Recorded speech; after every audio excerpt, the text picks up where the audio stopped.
दोस्तों, आज मैं तेलंगाना की राजधानी हैदराबाद आया हूँ। सबसे पहले मैंने डिसाइड किया कि मैं हैदराबाद के गोलकुंडा को एक्सप्लोर करूँ। हैदराबाद से गोलकुंडा तकरीबन 11 या 12 किलोमीटर दूर है और इसके वेस्ट में पड़ता है। गोलकुंडा फोर्ट देखने के लिए आपको 25 रुपये की टिकट खरीदनी होगी।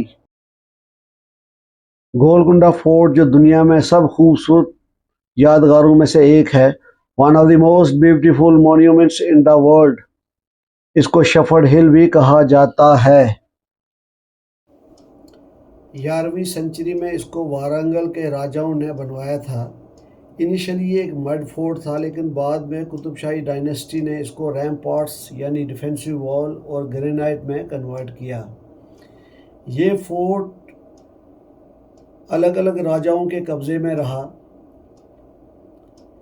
फाइनली 1512 में इसको कुतुबशाही ख़ानदान या रूलर्स ने अपने कब्ज़े में कर लिया और इसको अपनी राजधानी यानी कैपिटल बना लिया।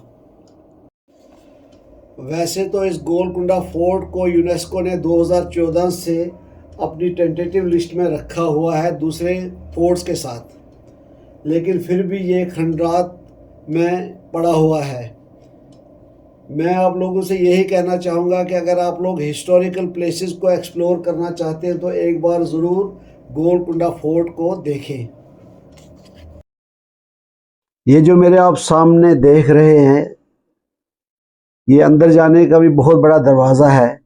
ये उस वक्त का वॉशरूम यानी गुस्ल खाना हुआ करता था, आज भी वैसा ही है, लेकिन इसकी जो डेप्थ है वो सूखी हुई है। इसकी दीवारें बिल्कुल सूखी हैं, कहीं से भी कहीं पानी नज़र नहीं आ रहा है। इसमें उस वक्त के जो रॉयल फैमिलीज़ के लोग हुआ करते थे तो उनको गुस्ल दिया जाता था। इस गुस्ल खाने के पीछे एक टनल बना हुआ है, वहाँ से डेड बॉडीज़ को बाहर निकाला जाता था ताकि लोगों को पता ही ना चल सके कि रॉयल फैमिली से कोई मर्द या औरत मर गया है। कहते हैं कि 40 दिनों के बाद पब्लिक को इन्फॉर्म किया जाता था कि रॉयल फैमिली से कोई मर गया है। उन डेड बॉडीज़ को वही जानते थे जो रॉयल फैमिली के बहुत करीबी होते थे, बड़े सीक्रेट लोग होते थे। उन्हीं को पता होता था कि इस फैमिली से कोई मर चुका है। आम पब्लिक को बिल्कुल भी पता नहीं होता था कि भाई कोई मर चुका है। ये जो आप पोर्शन और सामने बड़ा महल देख रहे हैं, इस महल में राजा बैठा करता था और यहाँ से ताली बजाई जाती थी। जब भी कोई राजे से मिलने के लिए आता था तो एक ताली बजाई जाती थी। जब कोई मेहमान आता था तो उसके लिए 2 तालियां बजाई जाती थी। जब कोई दुश्मन आता था तो उसके लिए 3 तालियां बजाई जाती थी। इस महल के पिछले रास्ते में या बीच में से एक सुरंग है, जो सुरंग यहाँ से सीधा चार मीनार जाकर निकलती है। महल के सामने जो आप ये बाग देख रहे हैं, यहाँ आप खड़े होकर पूरे गोलकुंडा को देख सकते हैं कि कितना बड़ा गोलकुंडा है। यहाँ से लोग ऊपर जा रहे हैं, कोई नीचे जा रहे हैं। जब आप नीचे की तरफ आएंगे तो आपके लेफ़्ट में पूरी इन्फॉर्मेशन मिलेगी इस गोलकुंडा की कि कौन सी जगह कहाँ क्या है, किसकी कब्रें कहाँ है, कहाँ मस्जिद है, कहाँ मंदिर है, कहाँ क्या है। या आप पढ़ के किसी से बगैर पूछे ही आप आगे की तरफ जा सकते हैं और इसकी जानकारी हासिल कर सकते हैं।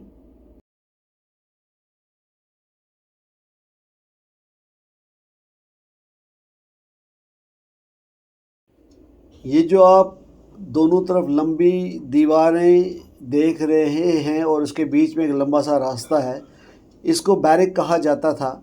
बैरिक उस जगह को कहा जाता है जहाँ फ़ौज रहती है। अंदर जाने के लिए यहाँ सिक्योरिटी चेकअप होता था, फिर लोगों को परमिशन या इजाज़त मिलती थी आगे जाने की।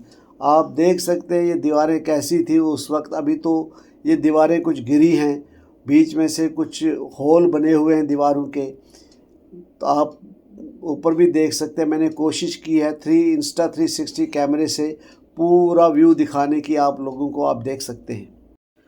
मैंने ये वीडियो अपने मोबाइल और Insta360X3 से शूट किया है। अभी तक जो मैं आपको वीडियो दिखा रहा था ये मोबाइल से शूट किया हुआ है। इसके बाद आप जो भी वीडियो देखेंगे वो मैंने Insta360X3 से शूट किया हुआ है। आपको डिफरेंस खुद पता चल जाएगा। एक लंबा रास्ता और एक लंबी बैरिक है। मैंने पूरी कोशिश की है कि आपको जितना हो सके Insta360X3 कैमरे से शूट करके दिखा दूं ताकि आपको ये दीवार और रास्ता समझ में आ सके। लेकिन कहते हैं कि it is better to see once rather than to hear 1000 times. इसलिए मैं बार बार यही कहता हूँ कि एक बार ज़रूर गोलकुंडा को देखने के लिए, गोलकुंडा फोर्ट को देखने के लिए ज़रूर आएँ, क्योंकि इसमें आपको हिंदू, तर्किश और पर्शियन स्टाइल का आर्किटेक्चर देखने को मिलेगा जो कहीं भी नहीं है। और साथ साथ में आपको इसमें ग्रेनाइट की बनी हुई दीवारें भी देखने को मिलेगी। और अंदर दाखिल होते ही आपको फतह दरवाज़ा यानी विक्ट्री गेट देखने को मिलेगा, जिसकी एक अपनी यूनिक इम्पोर्टेंस है।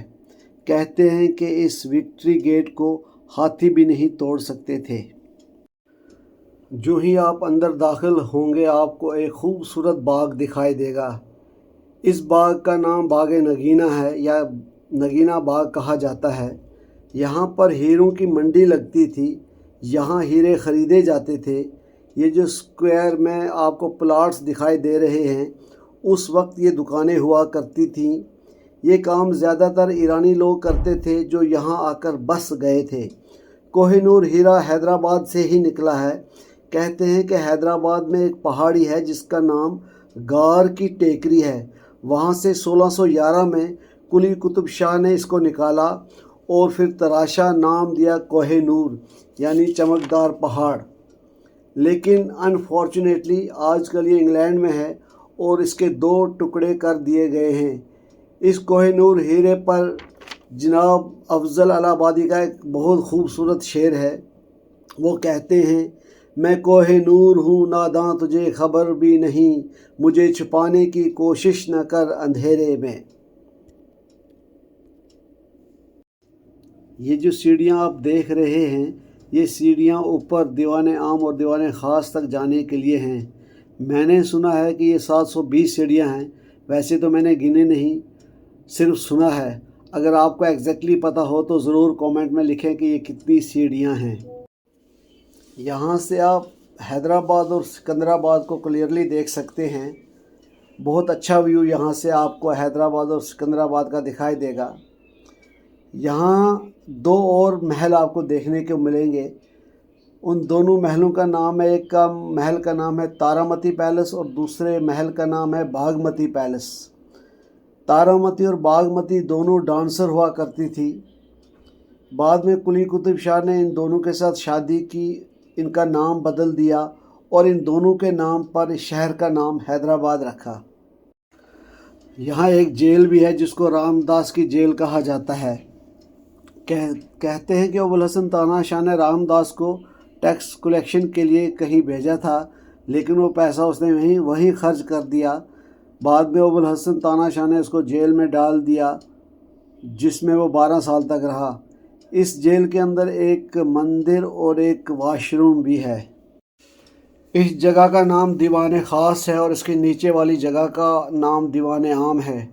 दीवाने ख़ास में बड़े बड़े लोगों की फ़रियाद सुनी जाती थी और दीवाने ख़ास में आम लोगों की फ़रियाद सुनी जाती थी।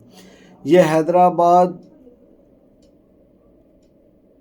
की सबसे ऊंची जगह है और यहाँ से हैदराबाद और सिकंदराबाद को आप चारों तरफ से देख सकते हैं। ये जो आप मेरी दाएं तरफ से आपको 2 पहाड़ नुमा पत्थर दिखाई दे रहे हैं, यहाँ से तोप चलाकर ईद के चांद के निकलने का ऐलान किया जाता था और लोगों को खबर हो जाती थी कि ईद का चांद निकल आया है। यहाँ से आप रानी का महल या पैलेस देख सकते हैं, जिसको औरंगज़ेब की फ़ौज ने तहस नहस कर दिया और कुतुब शाही ख़ानदान या डायनेस्टी के आखिरी सुल्तान, जिनका नाम अबुल हसन कुतुब शाह था, को अरेस्ट कर लिया और दौलताबाद कैद खाने में रखा, जहां इनकी मौत हो गई। इस तरह 1687 में कुतुब शाही ख़ानदान या डायनेस्टी का ख़ात्मा हो गया।